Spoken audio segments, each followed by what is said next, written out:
جنت میں مباشرت کیسے ہوگی؟ ایک دفعہ ایک صحابن حضرت محمد صلی اللہ علیہ وسلم کی بارگاہ میں حاضر ہوئی اور عرض کرنے لگی، یا رسول اللہ، مردوں کو جنت میں حوریں ملیں گی، تو پھر عورتوں کو اپنی نفسانی خواہشات کے لیے کون ملے گا؟ پھر نبی کریم صلی اللہ علیہ وسلم نے فرمایا، بسم اللہ الرحمن الرحیم۔ محترم ناظرین، جنت ایک ایسا نام ہے جس کو سنتے ہی ہر انسان کے ذہن میں بہت سے سوالات پیدا ہوتے ہیں۔ جنت کہاں ہے؟ کیسی ہوگی؟ جنت میں کیا کیا ہوگا؟ حوریں کیسی ہوں گی؟ اس سے تعلق کیسے قائم ہوگا؟ کیا نفسانی خواہشات ہوگی؟ بچے کیسے ہوں گے؟ شرعی تقاضا کیسے پورا ہوگا؟ مردوں کو حوریں تو عورتوں کو مباشرت کے لیے کون ملے گا؟ حضرت ابو ہریرہ رضی اللہ تعالی عنہ سے مروی ہے کہ ہم نے رسول اللہ صلی اللہ علیہ وسلم سے عرض کیا، اے اللہ کے رسول، ہمیں جنت کے بارے میں بتائیں۔ تو حضرت محمد صلی اللہ علیہ وسلم نے ارشاد فرمایا، جنت کی زمین سفید اور مٹی زعفران سے بنائی گئی ہے، اس میں سونے اور چاندی کی اینٹوں کو مشک کی گارے اور موتیوں کی کنکروں سے لگایا گیا ہے۔ حدیث پاک میں حضرت محمد صلی اللہ علیہ وسلم کا فرمان ہے کہ جنت میں سب سے کم تر جنتی کو 80,000 نوکر اور بہتر حوروں سے نوازا جائے گا۔ آپ نے فرمایا کہ جنت کی حور اتنی خوبصورت ہے کہ اگر وہ حور آسمان سے زمین کی طرف نظر مارے تو ساری زمین نور سے بھر جائے اور ہر طرف خوشبو پھیل جائے۔ نبی کریم صلی اللہ علیہ وسلم نے فرمایا کہ حور کے سر کا دوپٹہ دنیا اور دنیا مافیا سے بہتر ہے۔ رسول اللہ صلی اللہ علیہ وسلم نے فرمایا کہ جنت کی حوروں کی پنڈلیاں ایسی ہوں گی جن کا گوشت اندر سے نظر آئے گا۔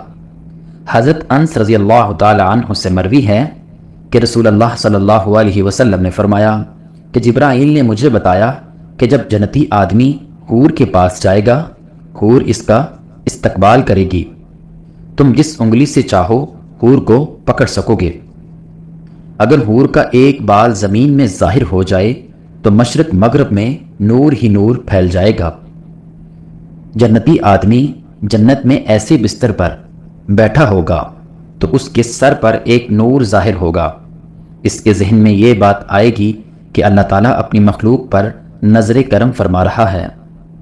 جب اس نور کی طرف نظر مارے گا تو وہ ایک حور ہوگی۔ وہ اس جنتی سے کہہ رہی ہوگی، اے اللہ کے بندے، کیا تمہارے پاس ہمارے لیے وقت نہیں ہے؟ یہ آدمی اس سے دریافت کرے گا، تم کون ہو؟ وہ جواب دے گی کہ میں ان حوروں میں سے ہوں جس کا اللہ تعالیٰ نے تم سے وعدہ فرمایا تھا۔ وہ حور اس جنتی کے پاس بیٹھ جائے گی۔ ابھی وہ جنتی اس حور سے گفتگو کر رہا ہوگا کہ ایک اور حور اس بندے کے پاس آ کر کہے گی، اے اللہ کے ولی، کیا تمہارے پاس ہمارے لیے وقت نہیں ہے؟ اس طرح وہ جنتی ایک حور سے دوسری حور سے باتیں کرتا رہے گا۔ حضرت سیدنا عباس رضی اللہ تعالی عنہ سے مروی ہے کہ اگر جنتی حور اپنے ہاتھ کا کچھ حصہ زمین اور آسمان کے درمیان ظاہر کرے تو زمین والے اس کے حسن سے اپنے آپ میں ہی فتنے میں پڑ جائیں گے۔ اگر وہ اپنا دوپٹہ زمین پر ظاہر کر دے تو زمین اس کے آگے جھک جائے گی۔ اگر وہ اپنا چہرہ ظاہر کر دے تو زمین اور آسمان کی ہر چیز ظاہر ہو جائے گی۔ اس کے بعد فرمایا کہ اگر جنت کی کوئی خاتون اپنا تھوک سمندر میں ڈال دے تو سارے سمندر شہد سے بھی زیادہ میٹھے ہو جائیں گے۔ یہاں سوال یہ پیدا ہوتا ہے کہ مردوں کو جنت میں حوریں عطا کی جائیں گی، تو پھر جو عورتیں جنت میں جائیں گی ان کو کیا ملے گا؟ عورتوں کے لیے یہ ہے کہ جب وہ جنت میں جائیں گی تو وہ اپنے نیک شوہر کے ساتھ رہیں گی۔ وہ عورتیں اپنے شوہر کو ملنے والی جنت کی سب حوروں کی سردار ہوں گی۔ اللہ تعالیٰ اس عورت کو تمام حوروں سے زیادہ خوبصورت بنا دے گا۔ یہ دونوں میاں بیوی ایک دوسرے کے ساتھ بہت زیادہ پیار سے رہیں گے۔ یہ دونوں میاں بیوی جنت میں رہیں گے۔ جو عورت کنواری فوت ہو جائے گی اس کو جنت اختیار دیا جائے گا کہ وہ جنت میں جس مرد کے ساتھ چاہے گی اس کا نکاح اس مرد کے ساتھ کر دیا جائے گا۔ ایک عورت نے حضرت محمد صلی اللہ علیہ وسلم سے دریافت کیا جب کسی عورت کا شوہر فوت ہو جاتا ہے تاہم اس کے بعد وہ دوسرے سے نکاح کر لیتی ہیں، ان میں سے جنت میں اس عورت کے ساتھ کون ہوگا؟ حضرت محمد صلی اللہ علیہ وسلم نے فرمایا، عورت جس مرد کے ساتھ چاہے گی جنت میں رہے گی، یعنی ان دونوں میں سے جس کے ساتھ چاہے گی وہ رہ سکتی ہے۔ حضرت سلمہ رضی اللہ تعالی عنہ حضرت محمد صلی اللہ علیہ وسلم سے عرض کرنے لگی، یا رسول اللہ مجھے بتائیں کہ جنت کی حور بہتر ہے یا دنیا کی نیک عورت بہتر ہے؟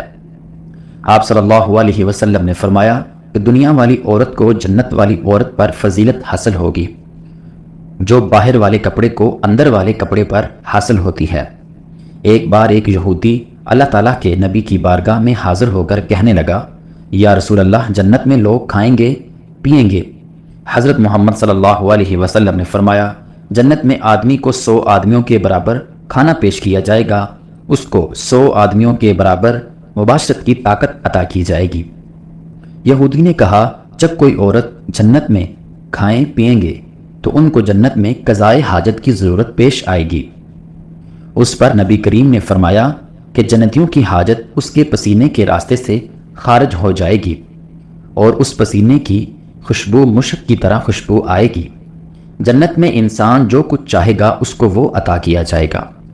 ایک روایت میں ہے کہ مرد اپنا ہاتھ اس عورت کی کمر پر رکھے گا تو سامنے کی طرف سے سینے کی طرف سے کپڑے اور گوشت کے اندر سے اپنا ہاتھ دیکھ لے گا۔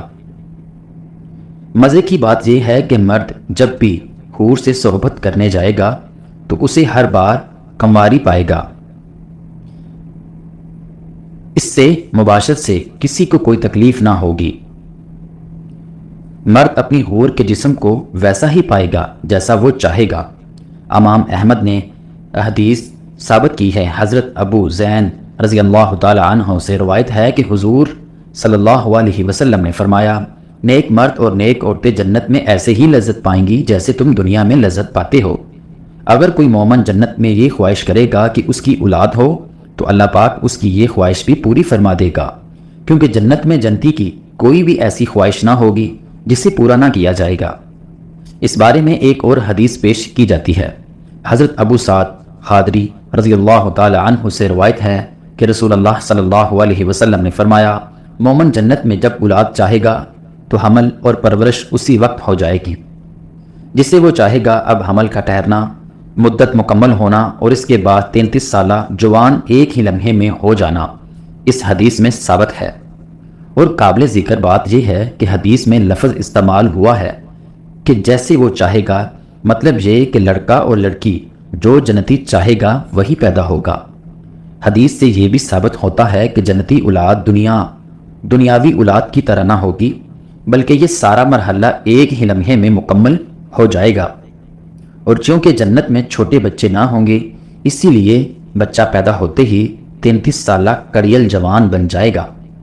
اللہ تعالیٰ سے دعا ہے کہ اللہ تعالیٰ ہمیں جنت میں اعلیٰ مقام عطا فرمائے، آمین ثم آمین۔ ناظرین کمنٹ باکس میں اللہ تعالیٰ کے 99 ناموں میں سے ایک نام ضرور ٹائپ کریں، اور اگر ویڈیو اچھی لگی ہو تو ویڈیو کو زیادہ سے زیادہ شیئر کریں۔ جزاک اللہ۔